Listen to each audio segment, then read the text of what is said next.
수많은 설교 말씀이 범람하는 설교의 홍수시대, 홍수에 마실 물 없다는 말처럼 성도들의 내면의 깊은 갈증과 영적인 울부짖음에 대하여 해결을 가져다줄 설교는 과연 없을까? 여기 바른 성경에서 깊이 있는 말씀의 샘, 성도의 인성을 바꾸는 설교, 높은 산 좋은 꼴 교회 산골TV 설교의 시간이 돌아왔습니다. 오늘은 누가복음 23장 32절로 43절까지 해골 언덕에 쏟아지는 사랑이라는 제목으로 여러분과 은혜의 말씀을 나누고자 합니다.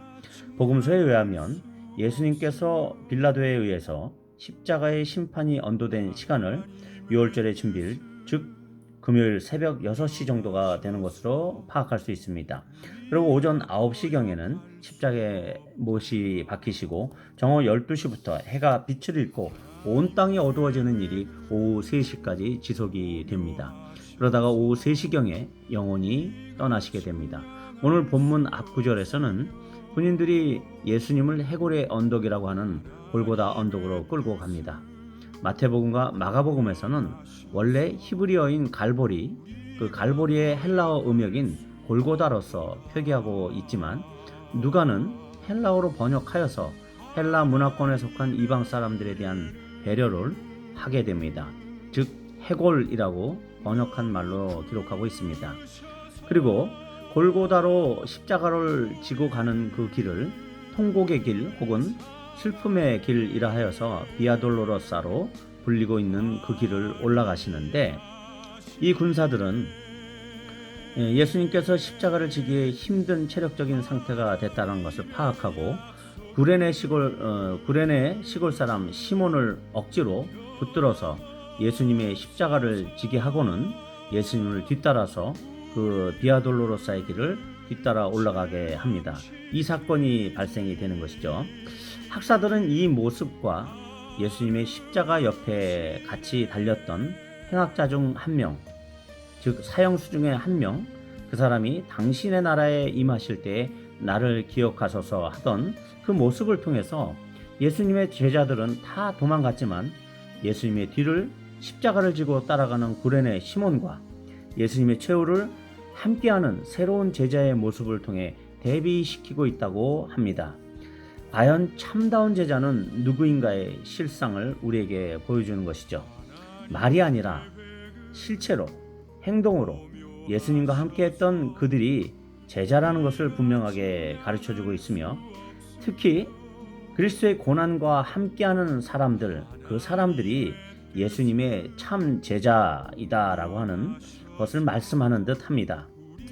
이 구레네 사람 시몬은 마가복음 15장에서 알렉산더와 루포의 아버지로서 기록하고 있습니다.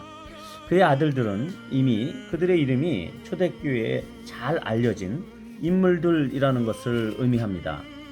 구레네는요, 북아프리카 지중해 연안에 있는 도시입니다. 지금의 리비아 트리폴리라고 하는 그런 곳이죠.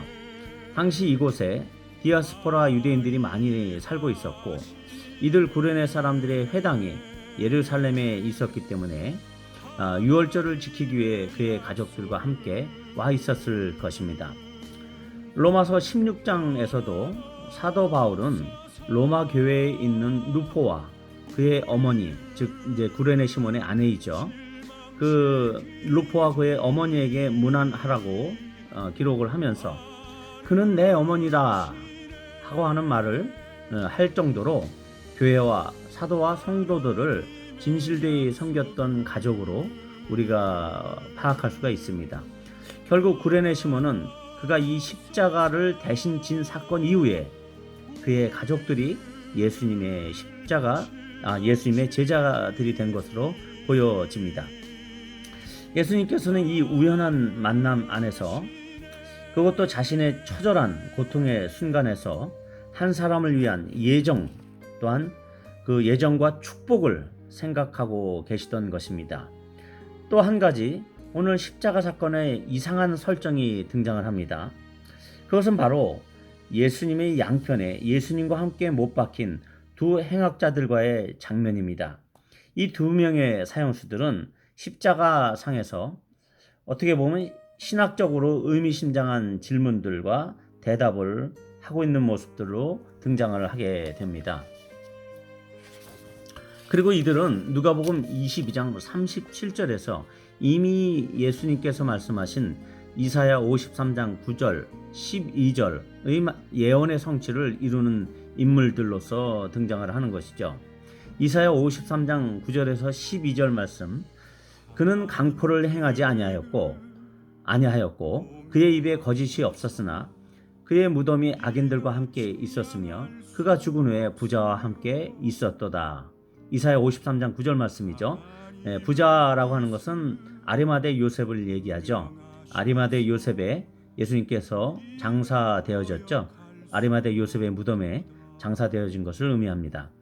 자, 12절 말씀. 그러므로 내가 그에게 존귀한 자와 함께 몫을 받게 하며 강한 자와 함께 탈취한 것을 나누게 하리니 이는 그가 자기 영혼을 버려 사망에 이르게 하며 범죄자 중 하나로 헤아림을 받았음이니라. 그러나 그가 많은 사람의 죄를 담당하며 범죄자를 위하여 기도하였느니라. 그리고 누가복음 22장 37절에 보니까 내가 너희에게 말하노니 기록된 바 그는 불법자의 동료로 여김을 받았다 한 말이 내게 이루어져야 하리니 내게 관한 일이 이루어져 감이니라. 이렇게 이사야의 말씀을 확장하고 있습니다. 죄가 없으신 예수님께서 강도와 범법자들과 함께 동일한 취급을 당하고 처형되는 것을 밝히는 존재들로서 이 두 사형수가 오늘 등장을 하고 있는 것입니다. 이들 두 사형수는 아마도 강도요 살인을 저지른 자들일 것입니다. 그들의 살아온 배경도 좋지 않았을 것이죠. 가족들도 또한 사회로부터도 버림받은 존재요. 부모들로부터 정상적인 교육과 가족들로부터 어떤 정당한 케어를 잘 받지 못했을 것입니다. 그들의 폭력적인 성향은 결국 이렇게 자라난 환경들 안에서 더 커져갔을 것이죠. 그리고 통제되지 못하고 비슷한 부류들끼리 모이게 되면서 범죄 집단을 형성하게 되고 그 안에서 갖가지 범죄가 이루어지다가 결국은 사형수까지 되게 된 것일 것입니다. 어찌되었든 오늘 이 예수님 좌우편의 사형수들은 우리에게 하나의 상징적인 존재들로 등장하는 것입니다. 첫 번째 이유는 첫 번째는 그들의 좌우편 사형수들이 등장하는 그 의미로서 첫 번째 의미는 인류 전체를 대표하는 예표로서의 상징적인 인물들이라는 것입니다.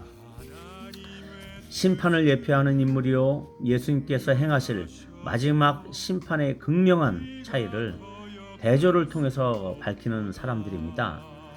사람들이 예수님을 어떻게 예우하고 어떻게 바라보는지에 따라서 확연하게 달라지는 자신들의 미래, 자신들의 영생과 영벌의 대가를 받게 된다는 것을 밝혀주고 있습니다. 주님께서는 오늘 네가 나와 함께 낙원에 있을 것이라 했지 오늘 너희가 나와 함께 있을 것이라 하지 않았습니다. 주님의 심판은 엄밀하십니다.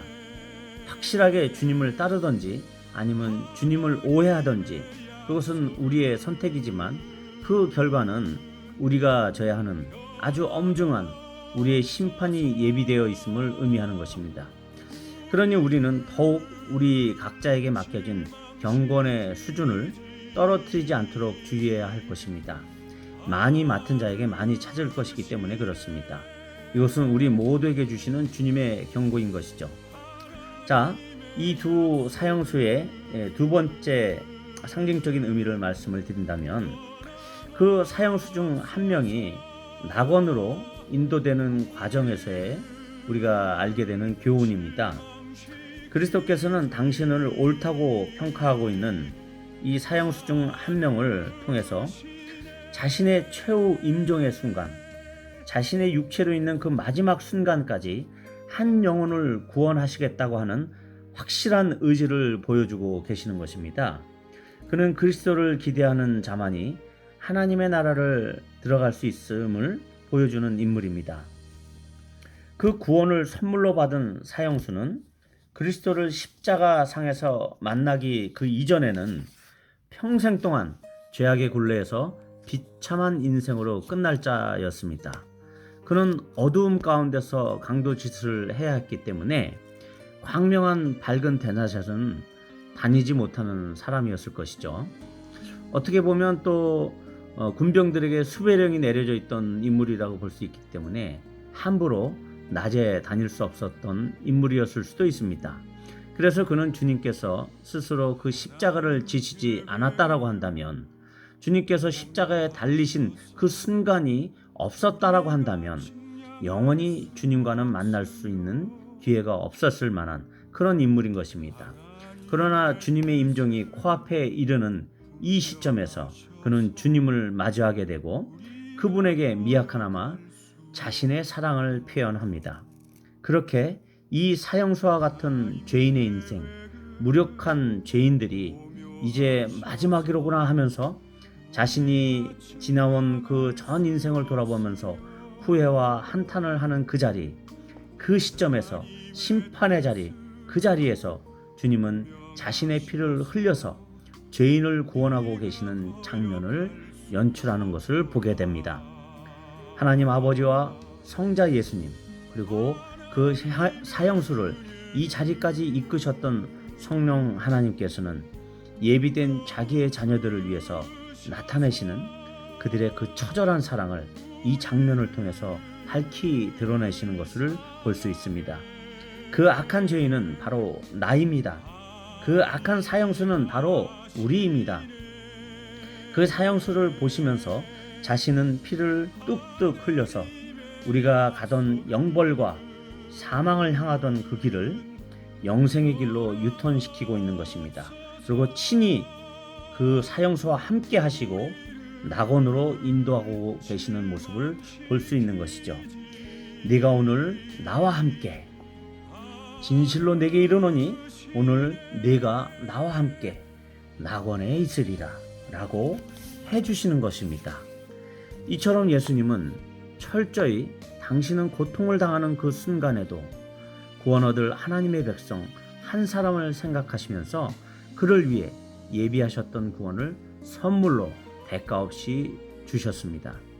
예수님의 지상사역의 마무리를 이렇게 죄인의 구원과 함께 하시는 것을 보게 됩니다. 끝까지 아버지께서 보내시는 자신의 양들을 보살피시고 있는 모습이죠.